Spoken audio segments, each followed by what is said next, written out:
Hello, welcome again kuri Bibi TV. Njyewe turi kumwe ni Ingabire ku rusumo. Now turagarutse ngo twongere tubane mu kiganiro cy'uno munsi. Tugiye kuvuga ku bintu bishobora kutubuza amahirwe mu buzima. Ibintu bitari bikeya gusa by'ingenzi. Icya mbere rero tugomba kwirinda ni inshuti mbi. Iyo dufite inshuti mbi mu buzima bitubuza amahirwe kuko zitugira inama mbi. Icya mbere niba ufite inshuti mbi nawe urabizi neza ko inshuti mbi nta kindi kintu idufasha uretse inama mbi. Ikindi n'umuntu kugira icyizere biragora. Just niba uri muntu wewe wiyizeye uvuga ati mfite inshuti nziza, niyo naba ndi mu bantu ba proud yayo. N'umuntu ambajije ati mbwira uwo mugendana, ntamubwira ati wumva ko ndi honest, ndi loyal imbere y'abandi. Ikindi ubunyangamugayo. Cyo tuba inyangamugayo aho turi. Niyo umuntu aduhaye isezerano turyubahirize. Sibyo? Tuba inshuti nziza ku bandi. Icya kabiri rero tugiye kuvuga aha ngaha ni uburangare. Iyo urangaye gato muri sosiyete turimo ukarangara biba birangiye. Niba uri umunyeshuri ukarangara ukishinga abandi, just hari abantu batema night niba uri umunyeshuri bakaza kumukirwamo kandi wowe wize. Icyo gihe kakubayeho ntabwo bikunze rwose. Wowe urarase niba uri mu kazi ukishinga ibindi bintu ukarangarira muri telefoni, muri mashini, mu bindi bintu bidataniwe n'akazi, rwose wowe barakwirukanye. Ibintu byose urimo gerageza kuba focus. Reba target yawe, gira intumbero. Right, noneho reka dukomeze n'icya gatatu kivuga ngo guhubuka. Uri umwana mwiza, ufite inshuti nziza rwose, nta bintu by'uburangare ugira ariko urahubuka.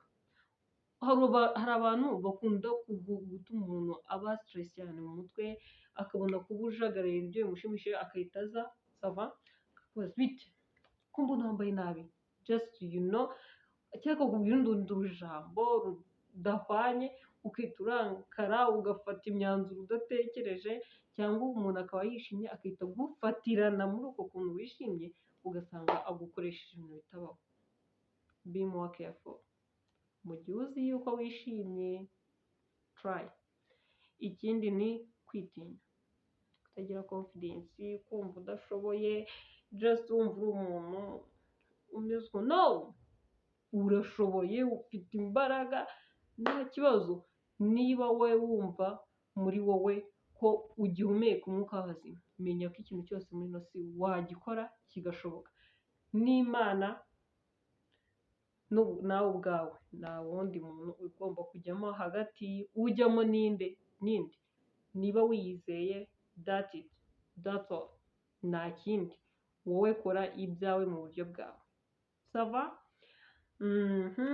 Yes, reka dukomeze n'ubumenyi bukeya. Just hari abantu ushobora kuba utaranize, bibaho, birashoboka, ni ibintu bisanzwe. Rero wowe upfa kuba muri sosiyete urimo, mu kazi urimo, wowe kagireho amakuru. Baza abo muri kumwe, jya Google, jya YouTube, jya ahantu hose, cyane cyane kuri Bibi TV. Wowe ukore subscribe, nurangiza utere comment, ukore like, nurangiza ukore share. Ibindi byose ubibarekere. Ikibazo cyose ufite uzakibabwira. We are ready kugufasha rwose ukubijyanye n'akazi ukora. Twe tukakugerageza tugushakira amakuru y'ingenzi atuma utaba umuntu ngo aze kugutuburira mu kazi kawe ukora ka buri munsi. Ikindi, kuba nyamwigendaho, selfish. Hari abantu baba ari bakagonyeza. Ibyo bintu bikubuza amahirwe mu buzima, ugasanga abantu bose nukuvuze wese ataca runaka oya mubabarira ko just they know you're so selfish. Just try. Rekera kuba selfish cyane, be inshuti y'abantu bose kandi ifasha abantu bose ko tomorrow ntabwo wamenya ngo ninde uzabafasha. Twikomereze nyine no kuba inyangamugayo. Nongere mbigarukeho, mugerageze mu inyangamugayo. Simbwiye ngo ube marayika, just be inyangamugayo. Nyine gerageza try to keep your promise. sava dugire kugira ubwoba just and confidence. Niba udafite confidence sometimes uzagira ubwoba. Hari abantu bajya bavuga ngo confidence ngo nyine umuntu ashobora kuba afite confidence gusa afite n'ubwoba, just nyine confidence uba uzifite right n'ubwoba ukabugira, gusa hari ukuntu ubwoba buba bwinshi bugakabya, ugasanga nyine ikintu cyose uri kubira icyunzwe, uri umuntu w'umugabo, uri umuntu w'inkumi usa neza, wambaye neza ibintu byose, ariko uri gupapa ufite ubwoba icyunzwe, uri kwihanagura buri kanya muri interview, noneho ako kantu uzakirinde. Twikomereze aho ukomoka.